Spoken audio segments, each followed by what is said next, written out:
direction, heading north. I'm going to try and verify that, but we've got Parker and Lake Hughes are both closed coming off of the 5. I think it's probably safe to assume that you're not going to be able to get off of the highway either direction as they're trying to still evacuate the area. I just got word here that for those that live in Castaic and know Lake Hills Community Church, Lake Hills Community is right off of Lake Hughes Road. It actually overlooks the Castaic Lake, and it is being threatened. It's a beautiful place sitting on a hillside there, a plateau overlooking all of Castaic and the Santa Clarita Valley. And I just got word from the pastor that there is a potential for them losing that property. So let's just pray and hope that does not happen for them. They've been through a lot of ins and outs. And of course, they're in a fire area. I mean, of course, most of us are here in Santa Clarita. You were talking, Jen, about conspiracy, not trying to think about a conspiracy. I really think we should change conspiracy theory to spoiler alert because it seems like more of these things keep coming to pass. I was just thinking the other day, I was in Las Vegas over the weekend for my son's tournament for the Vegas Cup. And I was talking to a friend up there, and he says, wow, it's amazing, all these fires that you guys have had, and yet Santa Clarita hasn't been touched. And then here we are on Wednesday, and, we hear around 11:30, 11:45 today that this fire broke out, and I didn't think much of it, to be honest with you, until around 12:30 when it just exploded. And here we are at almost 6,000 acres, and it's 2 o'clock. Here in just about 2 o'clock here in California. And so it is amazing to me that this thing has blown up as quickly as it has. Thankfully, it's not impacting as many of the big towns, specifically Castaic, because most of this fire seems to be burning up into the mountains. But again, we do have mountain communities. We got to think of Green Valley and other places like that. Lake Hughes itself is in the direction of this fire. So again, it's all subject to the winds. And to recap here, we are now at 5,054 acres for the Hughes fire, which is north of Castaic, just a bit north. And the fire has exploded from 50 to 100, jumped up to 1,000, and our last check was 3,000, and now we've landed at 5,054 acres in just over 3 hours time. And got a couple of evacuation points set up. Valencia High School on Dickinson. You can check out the location at COC. They have canceled all classes for both campuses, and they are taking in people who are being evacuated. Evacuation Center on Sepulveda, 1350 Sepulveda, the Westwood Recreation Center, and then, of course, Animal Refuge in Burbank, and I use refuge loosely. They'll take in large animals in Burbank, and then Woodland Hills, the Pierce College Equestrian Center. And we just have an update about the iLead SCVI there in Castaic. That was evacuated at noon. All the kids were picked up and not placed or evacuated out of there. However, all kids were picked up at noon, and it is since been closed. And we have a new evacuation order that just came through. It's been issued in Ventura County for VNC Zone 1. That's the east side of Lake Peru area. And I'm looking at the Ventura County evacuation map here that just came through 2 minutes ago. Once again, an evacuation order issued for Ventura County for VNC Zone 1. Those evacuation orders, by the way, level 3 means go. Don't sit around and try and, fight this fire yourself. Certainly people probably have opinions on that. My opinion is don't do that. You're putting yourself in grave danger. You're putting the crews in grave danger. And, Menji and Andrew were talking about it before. You're really not, the odds of you being able to fight this fire are very small. With the heat itself and the minimum amount of water that would come out of your garden hose, you're not going to be able to do much. So evacuation order level 3 means go. The other thing that people need to realize, too, is that these fires kind of have a microclimate that's around them and causes little micro storms. And it's just weird because you could be let's say you have a home that's on a ridge and the fire's coming up the side of the ridge towards you, and then all of a sudden there's this fire tornado. Yeah. And We saw that with the Palisades, I believe. exactly. Yeah. In fact, also in Alta Dena for the Eaton fire. And so there are these little weather climates that occur in a micro sense. And so you just don't know what is going to happen, folks. And again, as Jen just mentioned, evacuation order level 3, that means go. And that's everything north of Del Val Road, Hasley Canyon Road, Oak Canyon Road, Valley Creek Road. And so, and that's east of Agua Blanca Trail as well. And also west of San Francisco Canyon Road and certain northern areas of Lake Hughes Road, and then south of Liebra Mountain Road. And so, again, go and pray and hope that that home stays there, because that would be the desire, obviously, of all of us here at Hometown Station for you folks. But again, just keep in mind, you can't fight a fire that's got 40 to 50 to 60 mile-an-hour winds that are behind it.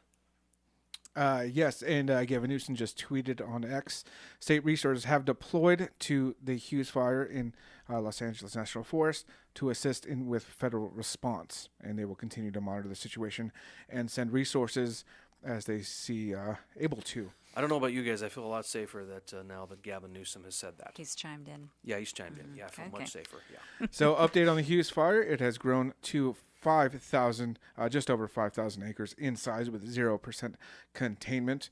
And you were mentioning, Pastor Cook, earlier that order evacuation 3 means go. Get out of there. Absolutely. And even though if you see the fire and you are safe, it's on the other side of the lake. It's not going to reach me. My house is fine.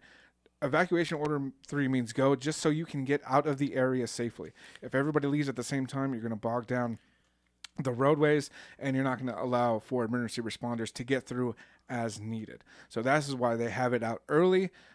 It's, it might even be precautionary, but just to get you out of there safely without bogging down the roads, just so everybody can evacuate in an orderly fashion. And then talking about evacuation orders and what you should have with you and take with you. I think we've all kind of seen, obviously, what's been going on, and everyone's already kind of mentally prepared for if that should happen near your home. Those things that they suggest that you take, irreplaceable items, and they mention the 5 Ps, I believe, 5 or 6 Ps. People, of course, pets, your prescriptions, papers that are irreplaceable.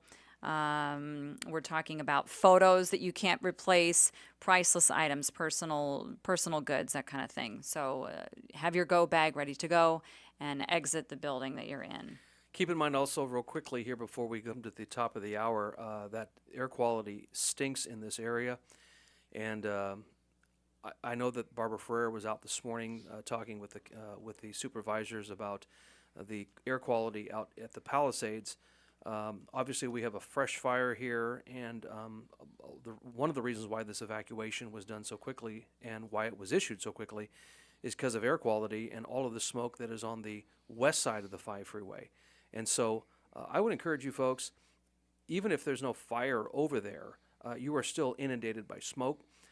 And there's always the possibility of the wind shifting, because it's supposed to start shifting because there's supposed to be another Santa Ana that where the winds come off the desert and it warms us up tomorrow. So I believe that shift is going to probably happen here in the next hour or 2, maybe 3 hours. And so don't take a chance, because if the winds shift, things go from bad to worse. Right now, currently the fire is going into more rural areas, but you just never know what's going to happen, folks. So again, when it says level 3, that means go, folks. And just to update on the schools, Castake Middle School and Elementary were evacuated. And if you haven't done so already, you can pick up your students and your child at the Ralph's parking lot off of Hasley Canyon Road. I-Lead School was evacuated at noon, but the parents were picked up there. They were not sent anywhere special to evacuate. We are talking about the Hughes fire that is currently underway in Castake, in the Castake area. It has grown to 5,000 plus acres in coverage, and that was about as 1:30. So a little bit over 3 hours of fire since it was first reported initially around 10:40 this morning with initial reports of 50 acres, but with the winds in the area quickly grew to 5,000 plus in size and coverage. Check out our story on hometownstation.com/fire. That'll lead you right there for updates, photos, road closures, maps, and evacuation zones for the Hughes fire. We're coming up at the top of the hour. We're going to take a quick break and then be back and update you with everything going on concerning the Hughes fire. Once again, follow us at hometownstation.com or on social media at KHTS Radio. Again, KHTS Radio for updates on the Hughes fire. Good afternoon and welcome to your hometown station, KHTS AM 1220 and FM 98.1. This is your holy host, the Bishop of Santa Clarita. We're going to be talking to Jennifer Horn here from AM 870 in just a few moments, but I just wanted to update folks, if you've been listening into the broadcast, we've got a huge fire that just broke out here in Santa Clarita in the last couple of hours, and it's grown exponentially. When I first heard about the fire around 11:45-ish today, it was around 50 acres to 100 acres, and then exploded quickly to 500 acres, but now we're talking about close to 6,000 acres as of 2 o'clock today. This is being called the Hughes fire. It's in Castaic. It's actually kind of northeast of Castaic. As of right now, it is burning northeast of the lake itself. However, there are 2 or 3 separate little fingers that are going in different directions, depending on the whim of the winds, of course. But there have been several road closures. I just heard just before we went on air that the 5 northbound is closed at the 126. That is not a good place to go. And as I mentioned earlier, if you have no business in Castaic, please stay off the freeway, stay off of those roads. If you know anybody that's in the area, I'd encourage you to bring them to you or to whatever the case might be. We're joined now by Jennifer Horn from AM 870, The Morning Answer. Jennifer, how are you? Doing great. Great to be with you. Well, thanks so much. Obviously, we've got a huge fire up in this area. I was just talking to some of our crew how the last couple of weeks we seem to have been out of the fray in terms of fires. Most of everything has been down in the Palisades and, of course, east of us towards Alta, Dena. But now we're finally getting it. Yeah, it is. It's been such a hard time. I feel like we all have a little bit of PTSD, whether you were in the fire zones or not, just with the winds as they've been, the dry conditions, and of course, the crazy people that I really believe are out there trying to set these additional fires to try to make things difficult. It has been quite the time. I know we can all feel it. We all know somebody who's been impacted, who has really lost, either lost it all or had significant impact to their life, and I know we all feel it. We're breathing in all this smoke. It's a tough time. It's amazing we pay so much money to live here, and the services that are returned to us just don't seem to ever add up. What's interesting is our church, of course, is right across the street from where this fire started. So thankfully, our church building itself is not in harm's way. However, there's a lot of smoke, and there's some evacuations. We've got church members that are on the north side of the freeway there, the northeast side of the freeway, that are being evacuated. But it's amazing how quickly this fire just blew up. I mean, at 11:45 today, Loaded. Yeah, it was at 50 acres. Now we're talking about close to 6,000 acres. A lot of it is burning towards more rural areas of the Angeles National Forest.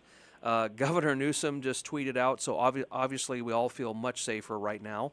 But the fact of the matter is, there was also conjecture, and again, I haven't got this clarified, Jennifer, but that this might be arson-induced.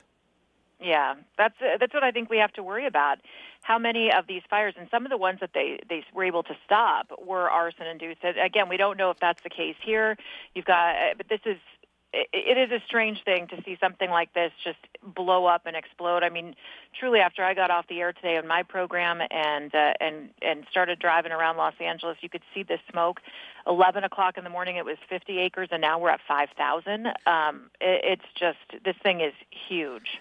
Yeah, it is. And again, you just wonder if there are opportunistic people out there doing these kinds of things. And again, we'll never know. I mean, I hope we'll know, but who knows if we'll ever know what exactly took place at the Palisades And with that said, obviously we'll give some updates on the Hughes fire as we continue to go on here, Jen. But talking to Jennifer Horn with the Morning Answer, AM 870. Of course, you've got your great friend there, Stitchfield, and his wonderful show. But I just wanted to just quickly mention, just before we continue talking, Jen, new zones under evacuation in Valencia, Tesoro del Valle, Sterling, Kelly Johnson, and Fran Sansesquito. So please keep that in mind. Tesoro del Valle, Sterling, Kelly Johnson, and Francisquito. Those are new zones under evacuation in Valencia. So obviously the fire is spreading, and so those are they're taking some real cautionary notes here. Let me ask you a question, Jennifer. Do you think that because of these fires, that we're going to notice that these fires are going to expose, if you will, just the fecklessness of the administration that we have both locally as well as statewide? And do you think that the tide might actually be turning for California to finally start doing the right thing? I feel like the tide should be turning, but we can feel like that because we have a lot of common sense, Yeah. and not everybody shares that. I think that it is hard to ignore that the leadership that we've had in California has completely failed us, and that we are in a position right now where we've seen all of these policies that have not served anybody really coming home to roost. And so I am hopeful that the silver lining in this tragedy will be that people will wake up and make some changes. I also would say, because a lot of times, people have very short memories. And so we think, gosh, the mayoral race, the governor race, the gubernatorial race is all going to be next year. People will probably forget by then. But, I think that this is going to take a long time to dig out, and it's going to take people years and years to try to rebuild. Some people may never get the opportunity to rebuild, and I think that keeps people aware of what's going on. I was reminded, we have several friends who are thinking about running for governor in the state, you and I. We've got the sheriff from Riverside County, Chad Bianco, Steve Hilton from Fox News, who obviously was very much involved with Prime Minister David Cameron in the UK, now a United States citizen. And he reminded me of something, listening to him just last week, and that is that after the Northridge earthquake, which I remember, I was in high school and was aware of everything going on and all of the damage to the freeway, Governor Pete Wilson rebuilt an entire freeway in 80 days. Governor Newsom is touting the fact that you'll get a permit in 120 days.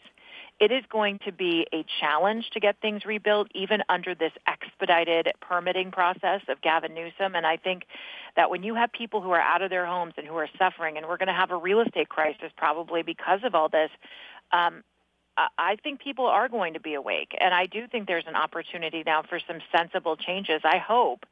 Not that I agree with Rick Caruso on 100% of everything, but I think now's the opportunity for him to stop thinking about running for governor and start thinking about running for mayor again in Los Angeles. I think he can meet with President Trump when he comes to town, and two of them can get together as builders and come up with real plans that can help people in these areas that were impacted. And I see that as being something positive that could come from all of this darkness and failure. We can't sustain more of it, that's for sure.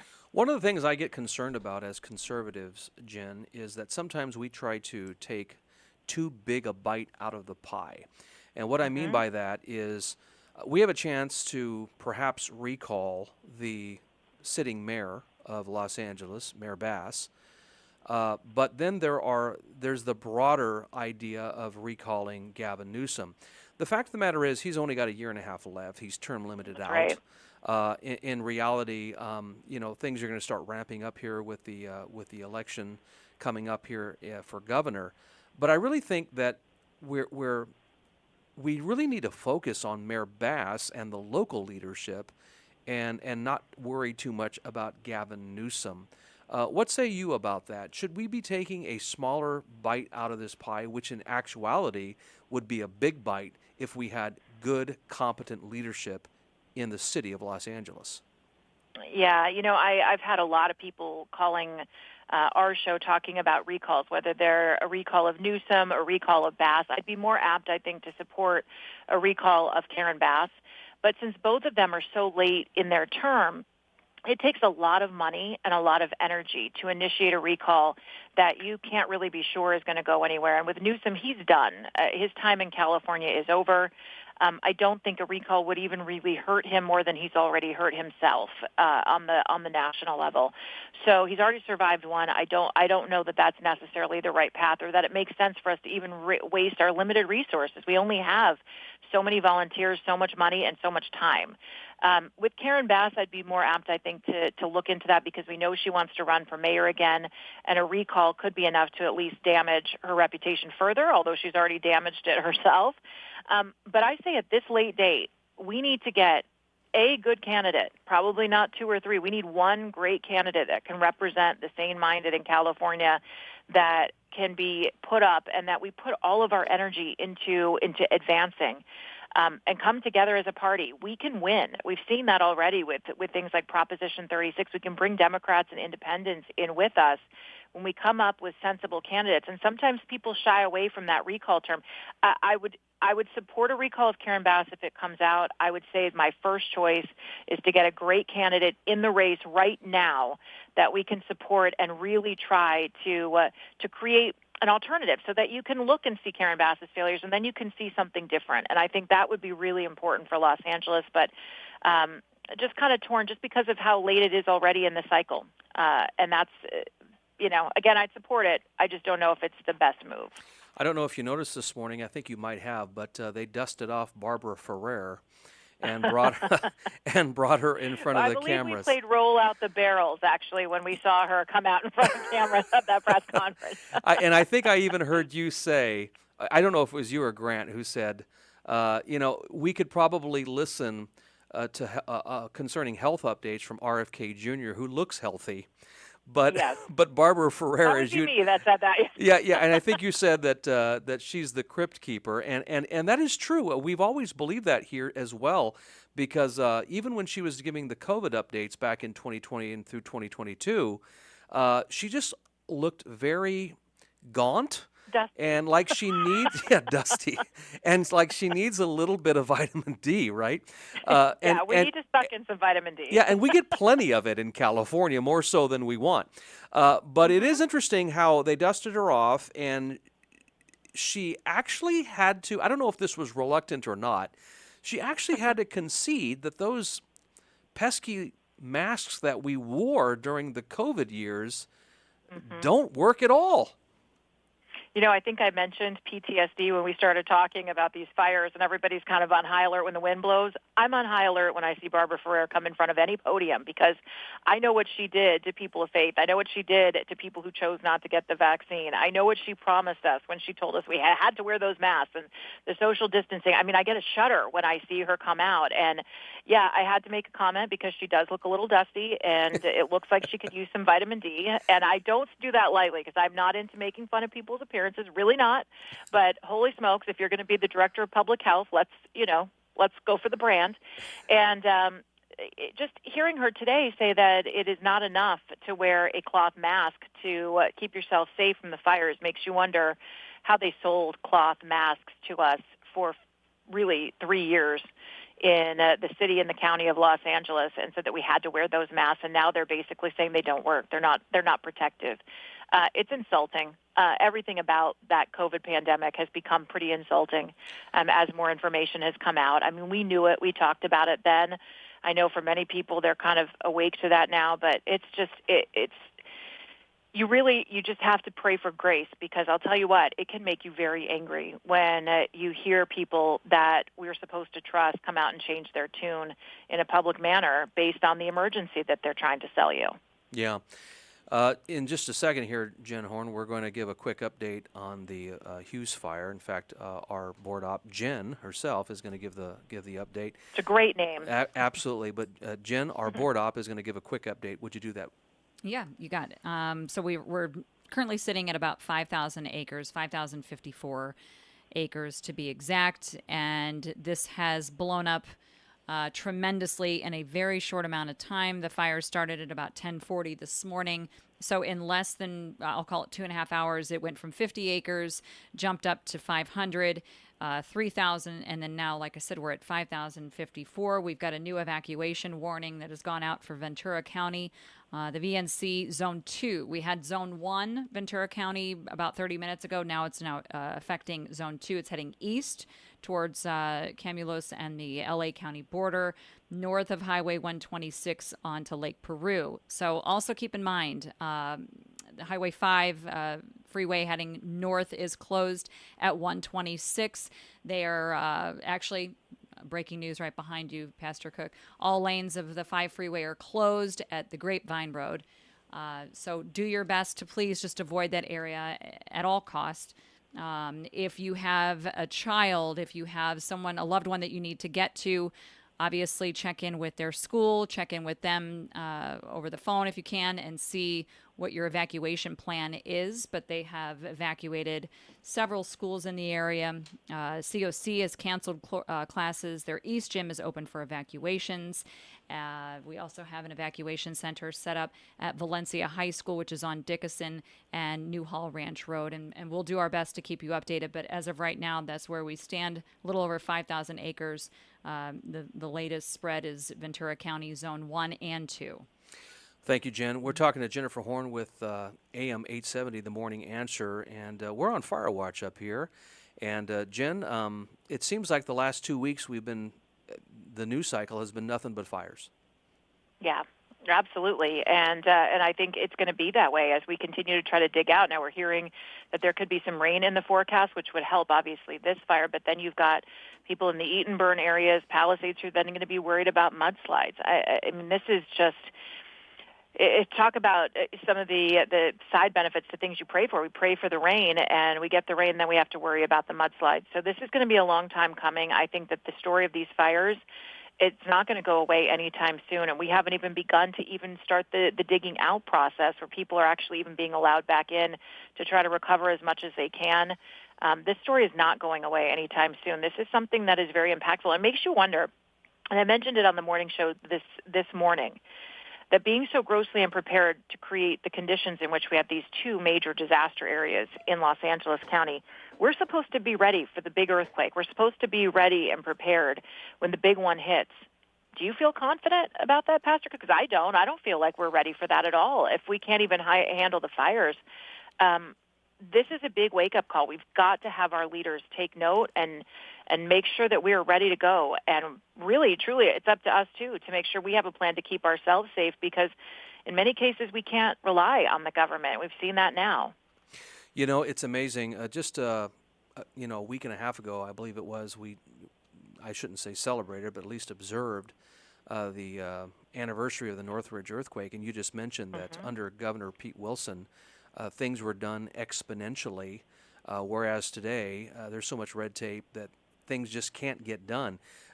When we come back, Jen, I want to talk to you about the latest news that I'm hearing from the LA Times and other sources, that it seems like the governor and those within our leftist regime here in California want to basically do something different with the Palisades and basically turn it into a leftist utopia.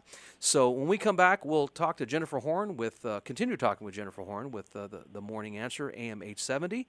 And we'll talk a little bit more and give you an update on the Hughes fire that, of course, is continuing to burn here in the Santa Clarita Valley when we return here on Politics in the Pulpit on your hometown station. All right, we're back here live with Politics in the Pulpit. This is Pastor Jerry Cook, your holy host, the Bishop of Santa Clarita.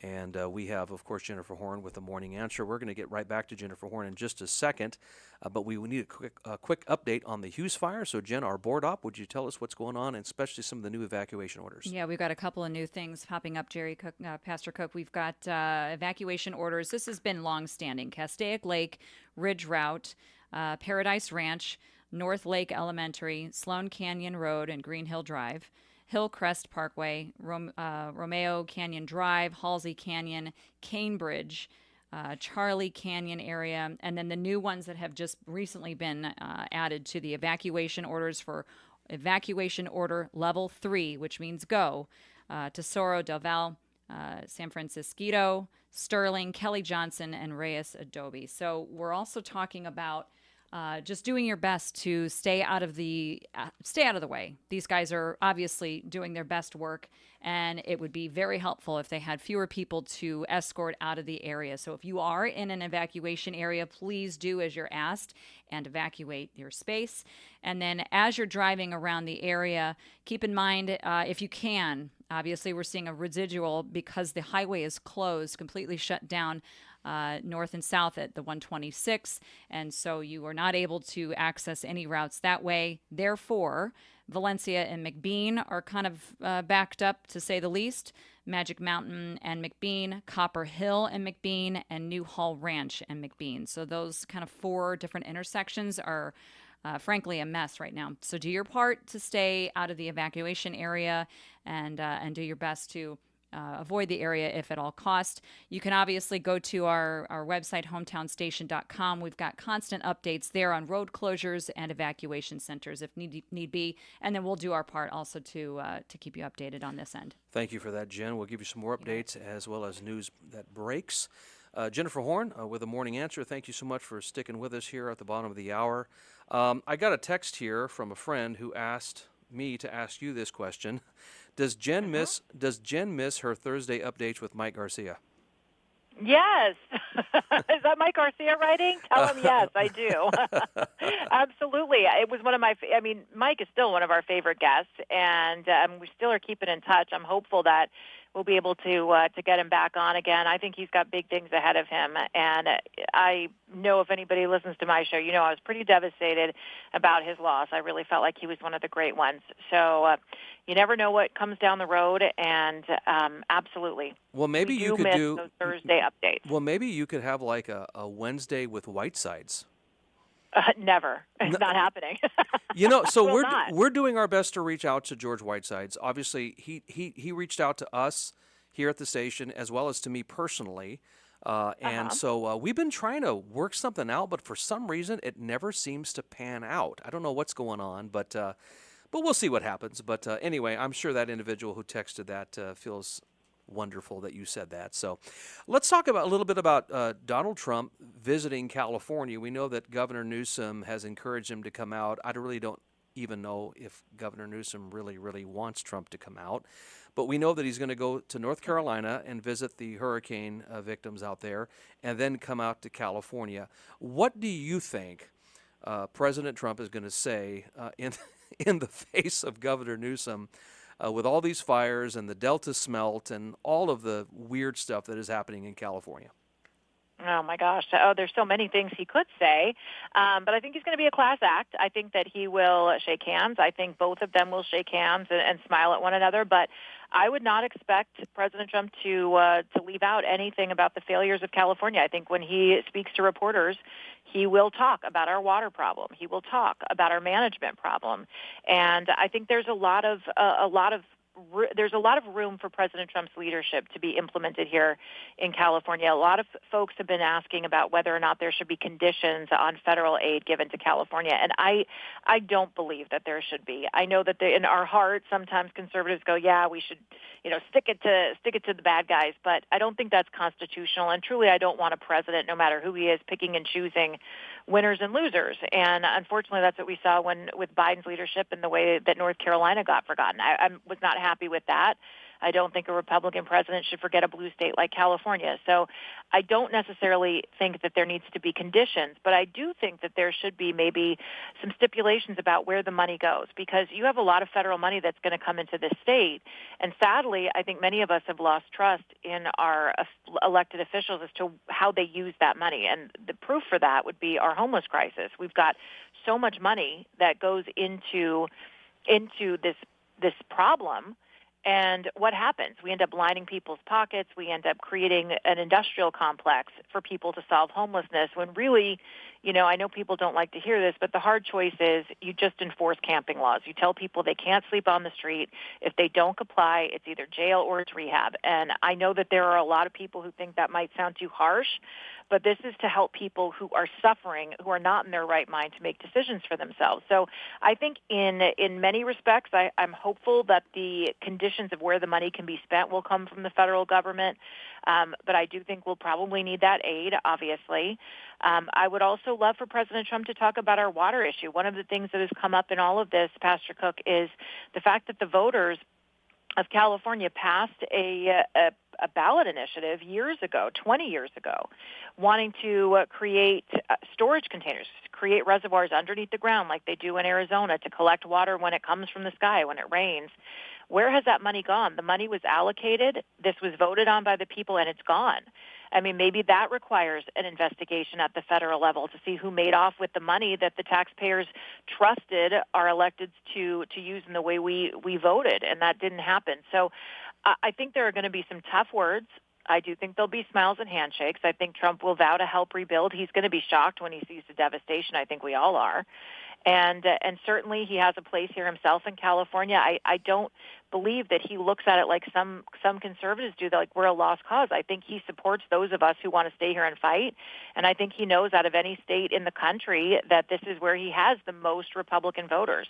So I think we need to do not necessarily punishing California, but I think we need to show great examples of leadership that can be implemented here to bring more people into our tent so that we can win some of these local elections and make some changes, lasting changes in Los Angeles and in California. What are your thoughts of the last 48 hours, Jen Horn? Obviously, President Trump, it's like whiplash, right? He has done so much in the last 48 hours. He's spoken more and done more executive action-wise than Biden did in almost 4 years. It's almost as if he could do 100 days and then just hand it all off to President Vance, right? No, I'm not ready for that yet. Okay, all right. I want every bit of my 4 years because I'm ready for them. So I want my 4 years, and then we can have 8 years of Vance. I think that'll be fine. I don't want to fast track it, but I have been very impressed. You know, it was very funny. I host a podcast called Happy Women with Katie Gorka, Dr. Sebastian Gorka's wife. And a couple of weeks ago, we were talking about how many executive orders would be implemented on, you know, maybe day 2 will be the big day of executive orders. Maybe he'll do 25 just to show people he's getting to work. 200 orders and actions on day 1. Whether you like it, whether you like Trump or not, it just shows the clear difference between Joe Biden and his 4 years and President Trump in these coming 4 years. And as you mentioned, he's done more and said more than I think Biden did in his entire term and taking questions. I mean, it's a breath of fresh air to have a president who can sit there and sign executive orders, tell you what they're about in front of the cameras, and answer questions all at the same time. Whether the media appreciates that or not, I couldn't tell you. But as a citizen, listening and seeing the light shining back in the Oval Office again, it really does make me feel better. It makes, even if you don't agree with 100% of the things that he's doing, at least having it done in daylight, it makes you feel like you can at least trust the process. And I think that means everything to the people right now. Our trust in government has been just shaken, not stirred, like a martini. And we're in a position where we need to get that trust back, and I think we're on the right path.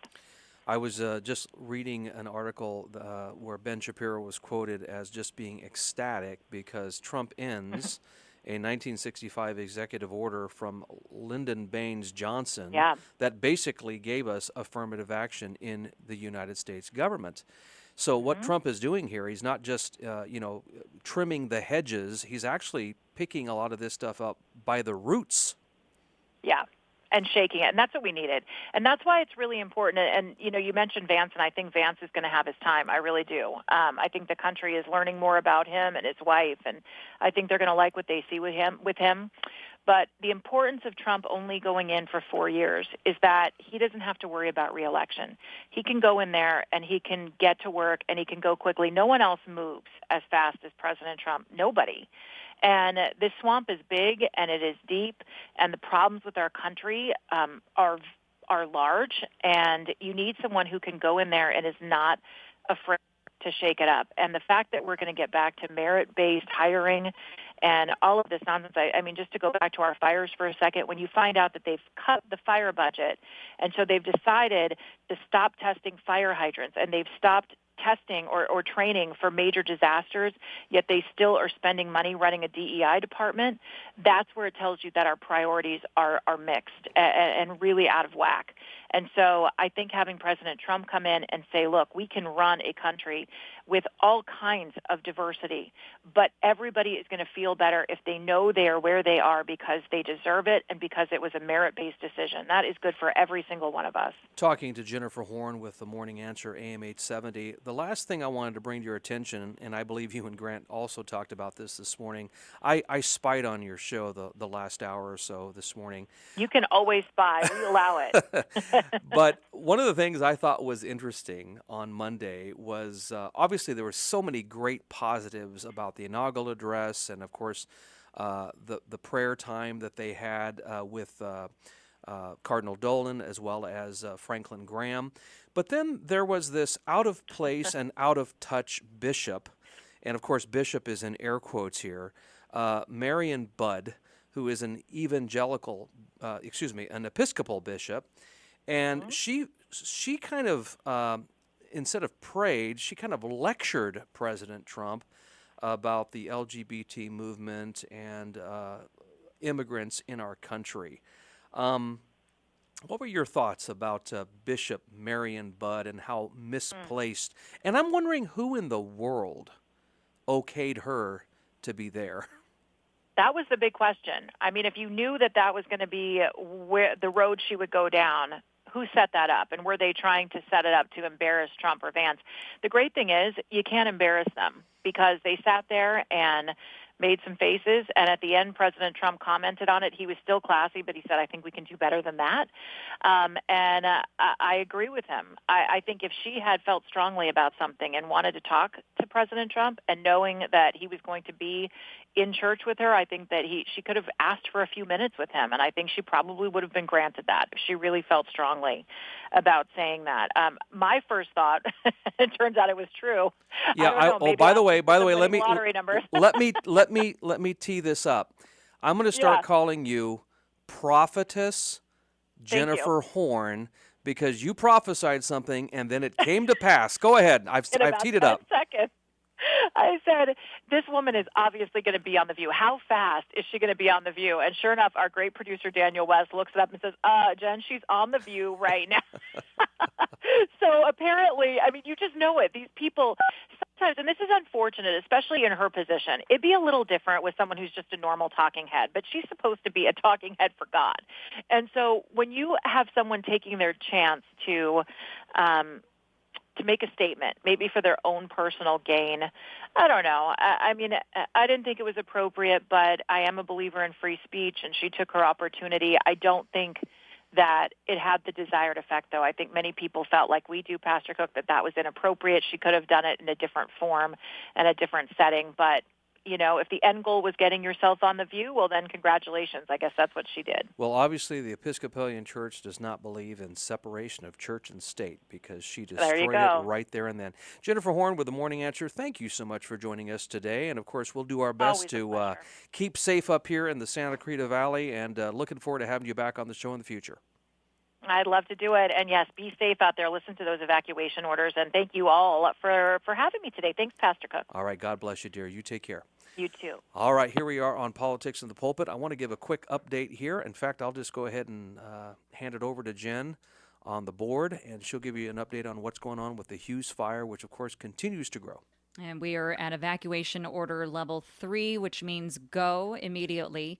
There's a few here, so bear with me. Castaic Lake, Ridge Route, Paradise Ranch Road, North Lake Elementary, Sloan Canyon Road and Green Hill Drive, Hillcrest Parkway, Romeo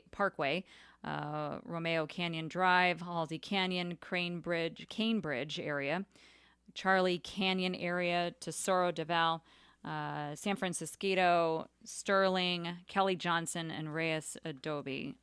They also specify that anything north of Newhall Ranch Road at the Golden State 5 Freeway and by Iron Village Drive, West Hills Drive, Halsey Canyon Road, Copper Hill Drive, all of those areas are affected for evacuation orders. Everything east of South Malt Avenue, Gilmore Street, Letcher Fire Truck Trail, Agua Blanca Trail, and the Golden State 5 Freeway. Keep in mind also about road closures that will have like a residual effect for those around you. So we know that the 5 freeway is closed at 126. There is no access there.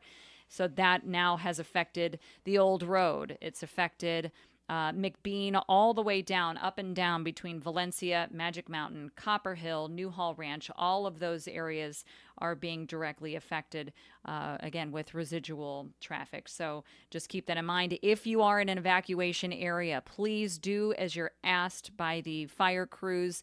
This is for your safety. This is for their safety. They're trying to do their best work, and it is very helpful if they're not worried about an entire neighborhood of people. So they come through and they ask you to evacuate. Please do so. Evacuation centers are at Valencia High School.